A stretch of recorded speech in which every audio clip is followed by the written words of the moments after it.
Varicose veins తో బాధపడుతున్నారా? మన ఏవిస్ హాస్పిటల్లో 4500 రూపాయల లేజర్ స్కానింగ్ ఉచితం. నమస్తే రమ్మగారు. నమస్తే జయ. రమ్మగారు, మనకి పండుగ వెళ్ళిన మరుసటి రోజు నుంచి కార్తీక మాసంలోకి వెళ్ళిపోతున్నాం.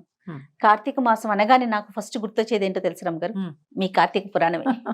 ప్రతి సంవత్సరం చెప్పుకుంటున్నాం, ఈ సంవత్సరం కూడా చెప్పబోతున్నారు మీరు.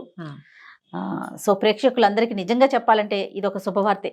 చక్కగా మీ కార్తీక పురాణం పెట్టుకుంటే చాలు, ఆ రోజుకి సంబంధించిన పురాణానికి సంబంధించిన పూర్తి విశేషాలు అందించేస్తున్నారు. సో దీనికి మాత్రం స్పెషల్ థ్యాంక్స్, ధన్యవాదాలు అని చెప్పాలి, థ్యాంక్స్ కాదు. సుమన్ టీవీ వారి సౌజన్యంతో ఏటా ప్రతి కార్తీక మాసంలో ఎవరి ఇంట్లో ఎవరు ఆన్ చేస్తే వాళ్ళ ఇంట్లో 30 రోజులు చెప్పగలుగుతున్నాం.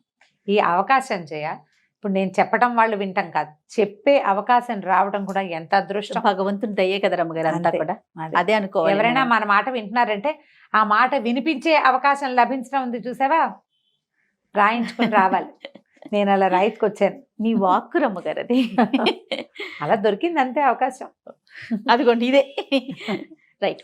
అయితే కార్తీక మాసం అనగానే కొన్ని అనుమానాలు, సందేహాలు ఉంటాయండి.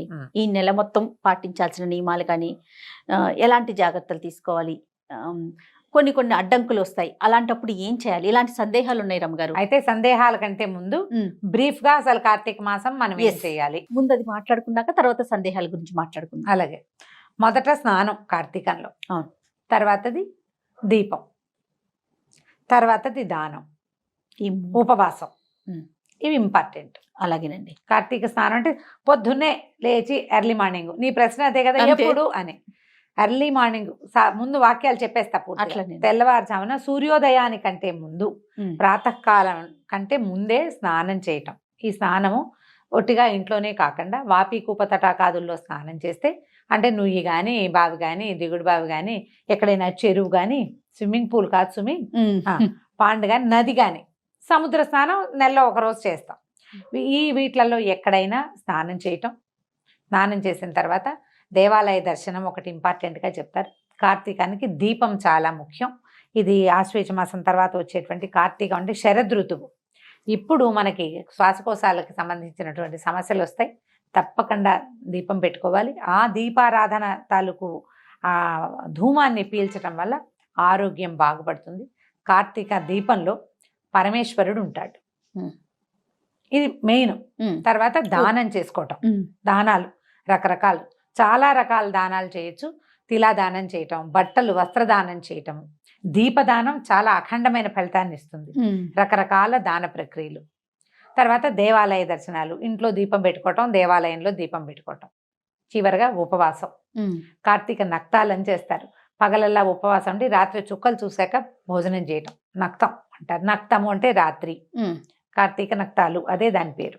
లేదా పొద్దున భోజనం చేసేసి రాత్రిపూట ఉపవాసం చేయటం. ఒకటి కార్తీకంలో నక్తాలు చేస్తారు, లేకపోతే పర్వదినాల్లో ఉపవాసం ఉండొచ్చు. అవి ఎట్లా? 4 సోమవారాలు, తర్వాత 2 ఏకాదశులు, పౌర్ణమి, అమావాస్య. ఈ తిథుల్లో ఉపవాసం చేయటం. పగలు ఉపవాసం ఉండటం, సాయంకాలము దీపారాధన చేసుకోవటం, భోజనం చేసేయటం. ఈ విధానాల్లో దేన్నైనా తీసుకోవచ్చు. అయితే కార్తీకం అనగానే మనం శివారాధన స్పష్టంగా వింటాం. కానీ ఈ నెలలో ఉన్న ప్రత్యేకం ఏంటంటే, మనం ఒక ప్రధానమైన సంగతి చెప్పుకోవాలి. మా భగవంతుడు కృష్ణుడు చెప్పాడు, మాసానాం మార్గశీర్షోహం అని. నేను మాసాల్లో మార్గశీర్షాన్ని అని చెప్పినప్పటికీ కూడా మార్గశీర్షానికి లేని ఒక అత్యద్భుతమైన ప్రత్యేకత ఈ కార్తీక మాసానికి ఉంది. ఎందుకంటే ప్రథమంగా ఆరాధన తీపుచ్చుకునేవాడు శివుడైనప్పటికీ కార్తీక దామోదర ప్రీత్యర్థమని సంకల్పం చెప్పే శివారాధన చేస్తాం. ఇప్పుడు దామోదరుడు కార్తీకానికి అధిదైవం. అవును. ఈ దామోదరుడు విష్ణు స్వరూపుడు. విష్ణువు నడుముకి తాడు కట్టబడినటువంటి కృష్ణ స్వరూపమే దామోదర స్వరూపం.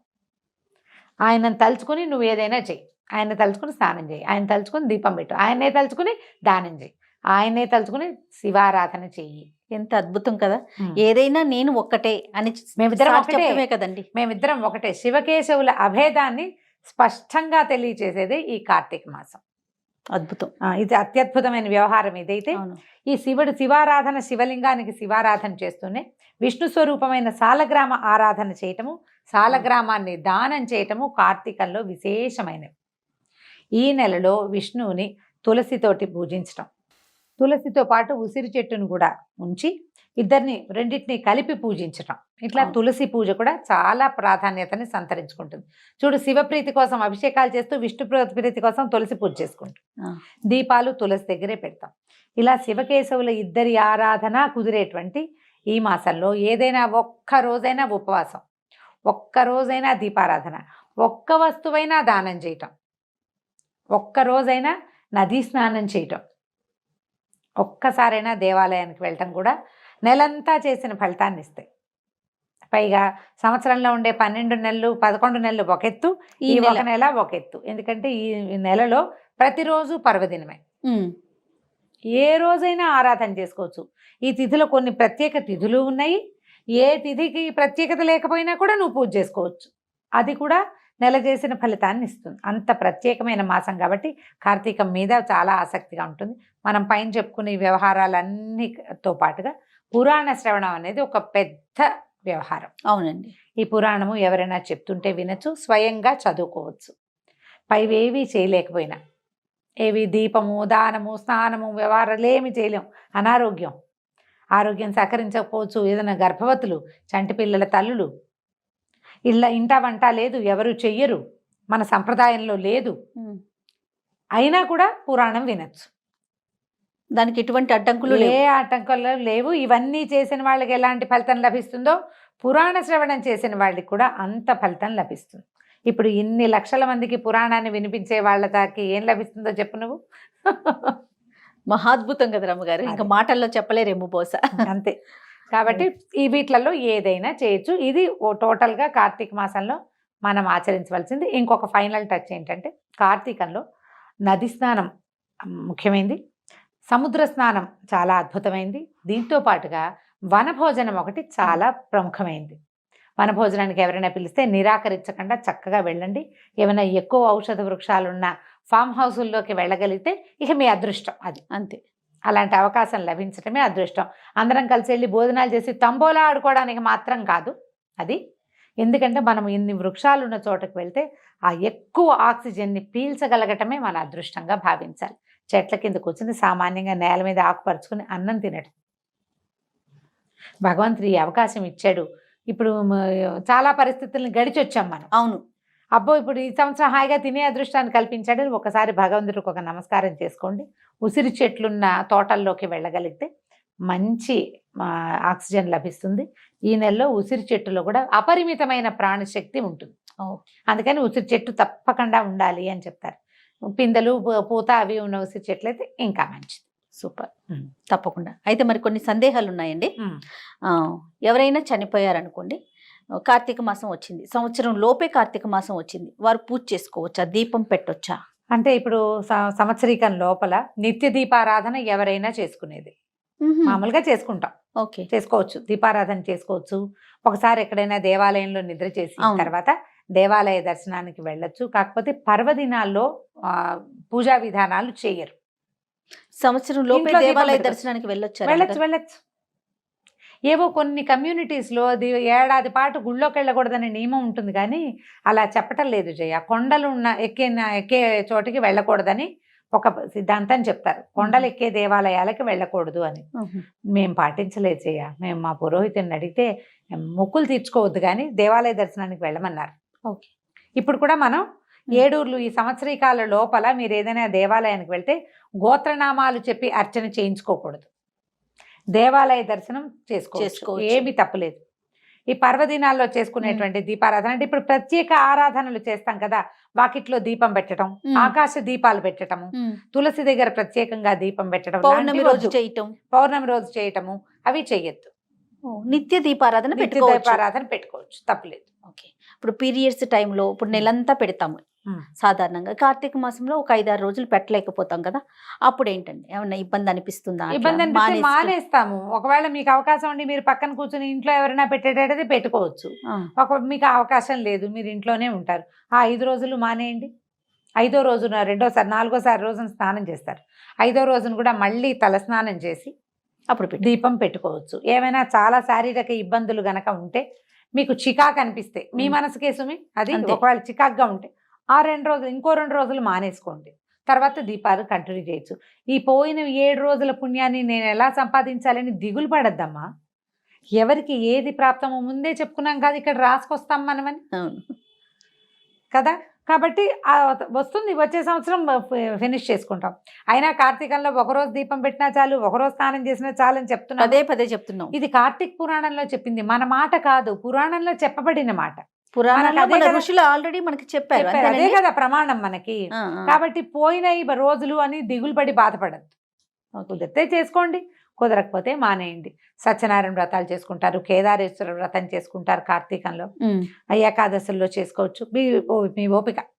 ఈ రోజు తప్పించి ఇంకో రోజు చేసుకోండి అంతే. ఓకే. నూనెని ఎలాంటి నూనె వాడాలి రమ్మగారు? ఇప్పుడు నెల రోజులు మనం దీపం పెట్టుకుంటాం, తులసి దగ్గర పెడతాము, కొంతమంది గుమ్మాల దగ్గర కూడా పెట్టుకుంటారు కదా, ఎలాంటి నూనె మంచిది, ఎలాంటి తైలం? దేవుడి దగ్గర అయితే ఆవు నెయ్యి, లేదా ఆవు నెయ్యి రోజు పెట్టలేము అనుకుంటే పర్వదినాల్లో ఆవు నెయ్యి, వాకిళ్లలో నువ్వుల నూనె. నువ్వుల నూనెలో దీపం నూనె తేవద్దు, అంటే దీపం నూనె అని ప్రత్యేకంగా కనపడుతుంది, అది పూర్తి స్థాయి నువ్వుల నూనెగా మాత్రం భావించబడట్లేదు కాదు. అవును, కాబట్టి మంచి నువ్వుల నూనె, ప్రశస్తమైన నూనె పడుకోండి. ఇళ్ళల్లా పెట్టకండి దీపాలు, ఒక్క దీపమే పెట్టుకోండి తులసి దగ్గర, చాలు. లీటర్ నూనె నెలకొచ్చేస్తుంది మనకి. అవును, చాలా పెడితే బోళ్ళంత నూనె కావాలి, బోళ్ళు ఖరీదు అని బాధగా ఉంటుంది. ఇబ్బందులు ఎవరికైనా ఉంటాయి కదా, ఆర్థికమైన ఇబ్బందులు తప్పవు, ఆలోచిస్తాం. అవును, ఎలాగోలాగా ఏదో ఒకటి పెట్టద్దు. పోనీ ఇన్ని రోజులు పెట్టలేరు, కేవలం పర్వదినాల్లో మాత్రమే పెట్టండి, మంచి నూనెతోటి పెట్టండి. ఆ దీపము దైవానికి చేరుతుంది ఒకటి, దానివల్ల మనకి కొంత ఆరోగ్యానికి, పర్యావరణానికి మేలు జరుగుతుంది. ఈ రెండింటిని గట్టిగా ఆలోచించండి, ఇదే ఇంపార్టెంట్. నెలంతా ఏదో ఒక నూనెతో దీపం పెట్టడం కాదు, పెట్టిన దీపం సజావైనది కావాలి మనకి. ఎందుకంటే ప్రధానంగా ఇప్పుడు తైలే లక్ష్మి జలే గంగా అని చెప్తారు. ఆ జలంలో గంగ ఉంటుంది కాబట్టి స్నానం చేయాలి, తైలంలో లక్ష్మి ఉంటుంది కాబట్టి వెలిగించాలి. తైలము అంటే ఏమిటి? తిలల నుంచి తీసింది, నువ్వుల నూనె అంతే. తర్వాత రమ్మగారు, ఇప్పుడు నది స్నానం, సముద్ర స్నానం కూడా చేయాలనుకుంటున్నాం కదా, మరి ఇప్పుడు అవకాశాలు ఉండవు, అప్పుడు ఏంటండి?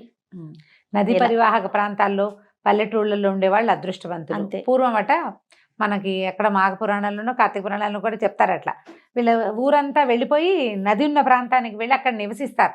ఈ మాసం అంతా తీర్థానికి వెళ్తారు, ప్రతిరోజు పిల్లల్ని అక్కడికి తీసుకెళ్తారు, దూరం వెళ్ళి పూజ చేసుకుని తిరిగి వస్తారు. అది వేరే పనులు చేయరు, ఈ పని చేసేవాళ్ళట ఇది వరకు. Okay okay. మా వాళ్ళు ఎవరో 2-3 కూడా అట్లాగే చెప్తారు, నదులున్న ఊళ్ళల్లోకి వెళ్ళిపోయి ఉండిపోతాము చేసుకునే వాళ్ళము అని. రోజు నది స్నానం కోసం మా అమ్మగారు అట్లా వెళ్ళేవారు, రాజమండ్రి వెళ్ళిపోతుండేవారు స్నానం చేయటం, రోజు గోదావరిలో స్నానం చేయటం కోసం. అవకాశం ఉంటే సరే. ఇప్పుడు బావులు లేవు, నూతులు లేవు, ఉన్నవేమో హ్యాండ్ పంపులు కూడా లేవు. అసలు హ్యాండ్ పంప్ ఉన్న అదృష్టవంతులే చేయవాళ్ళు. ఎందుకంటే భూగర్భ జలాలతో స్నానమే ఇప్పటి నియమం. చలి రోజులు కదా, అవును, వేడి నీళ్లు పోసుకుంటే గానీ ప్రాణం ఇదిగా ఉండదు. ఇప్పుడు మనకి ఏమవుతుంది, ఇది ఒక సైంటిఫిక్ రీజన్ ఉందమ్మా, దీని వెనకాల బాగా మనం అర్థం చేసుకోవాల్సింది. ఆశ్వీజ కార్తీకాలు శరదృతువు, దాని ముందున్న వర్షాకాలంలో కూడా అప్పుడప్పుడు సర్రమంటూ ఎండొస్తుంది. అవును, ఇక్కడికి వచ్చేసరికల్లా సూర్యుడు చల్లబడ్డం మొదలు పెడతాడు. ఆశ్వీజంలో కొంచెం పర్వాలేదుగా ఉంటాడు. కార్తీకం వచ్చేసరికల్లా సూర్యుడు తగ్గిపోతాడు, పగళ్ళు చిన్నవి, రాత్రుళ్ళు పెద్దవి. మనకి ఎక్కడి నుంచి వేడి వస్తుంది? వేడి కావాలి కదా, సూర్యుడే కదా మన వేడికి కారణం. ఇప్పుడు మనకి అన్నం అరుగుతోంది, రాత్రిళ్ళు నిద్రపోతున్నాము అంటే సూర్యుడు ఒకడు ఉండబట్టి, లేకపోతే మన వల్ల కాదు. అవును, మనకు ఆరోగ్య సమస్యలు లేవు భారతీయులకి, చాలా తక్కువ. మిగిలిన దేశాలతో పోలిస్తే మనం చాలా బెటర్గా ఉన్నామని. అవును, మనకి ప్రధానమైన కారణం సూర్యుడు సమతుల్యంగా ఉండటం వల్ల. ఎప్పుడు సూర్యుడు సమతుల్యంగా ఉండలేడో అప్పుడు అగ్ని ఆరాధన చేయమంటారు. అగ్ని ఎక్కడుంటాడు? మనం వెలిగించే దీపాల్లోనూ, భూగర్భ జలాలలోనూ.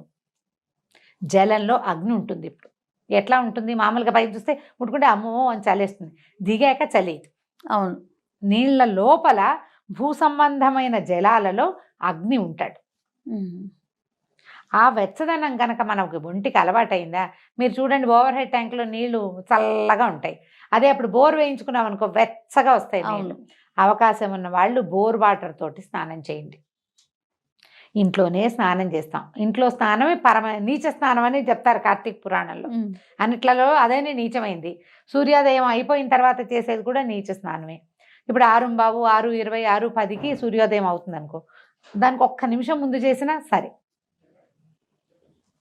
తర్వాత ఇంట్లోనే స్నానం చేస్తాం. బోర్ వాటర్కి ట్రై చేయండి, అవకాశం ఉంటుంది. లేదు ఏం చేస్తాం, ఓవర్ హెడ్ ట్యాంక్లో నీళ్ళు చలేస్తూ ఉంటుంది. ఆ నీళ్లు బకెట్ నింపుకుని హరగంగే అని నీళ్లలో గంగాదేవిని ఆవాహన చేసుకోవటం. మంచి శ్లోకం ఉంది. గంగే చేమునోయ్ చైవ గోదావరి సరస్వతి నర్మదే సింధు కావేరి జలేస్మిన్ సన్నిధిం కురు అని. గంగే చ యమునే చైవ గోదావరి సరస్వతి. గంగా యమున గోదావరి సరస్వతి, నర్మదా సింధు కావేరి.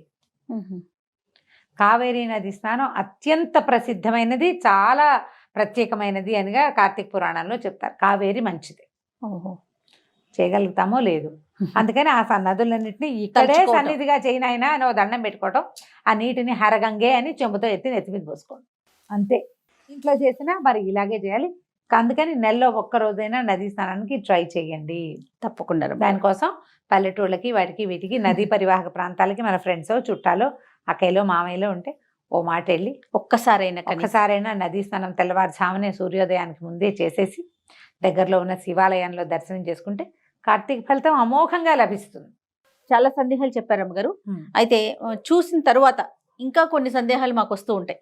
వచ్చినప్పుడు మీ ముందు పెడతాను, ఇంకొక వీడియో రూపంలో చేద్దామండి. పురాణం వినండి అమ్మా తప్పకుండా. ప్రతిరోజు పొద్దున్నే పురాణం ఎప్పుడు వినాలి అదొక డౌట్ వస్తుంది ప్రతిసారి. అది చెప్తూనే మళ్ళీ చెప్తా. పొద్దున్నే వినగలిగితే మహత్తరంగా ఉంటుంది, సాయంత్రం వినగలిగినా మహత్తరంగానే ఉంటుంది. పడుకునే లోపల పురాణం వినండి. కార్తీక పురాణం వింటే విశేషమైన ఫలితం లభిస్తుంది. మీరు ఏమి చెయ్యలేకపోయినా కూడా అంత ఏమి దిగులు పడక్కర్లేదు. ఇది విన్నా కూడా అలాంటి ఫలితం లభిస్తుందని పురాణంలోనే చెప్పారు. తప్పకుండా. కాబట్టి పూజ చేసుకున్నాకో చేయకుండానో పొద్దున్నే చేద్దామా సాయంత్రం చేద్దామా, పొద్దున్న దీపం పెట్టలేము సాయంకాలం పెట్టచ్చు, సాయంకాలం అయినా పెట్టండి. పెట్టడం ముఖ్యం ముఖ్యం అంతే. రైట్. నమస్తే. నమస్తే.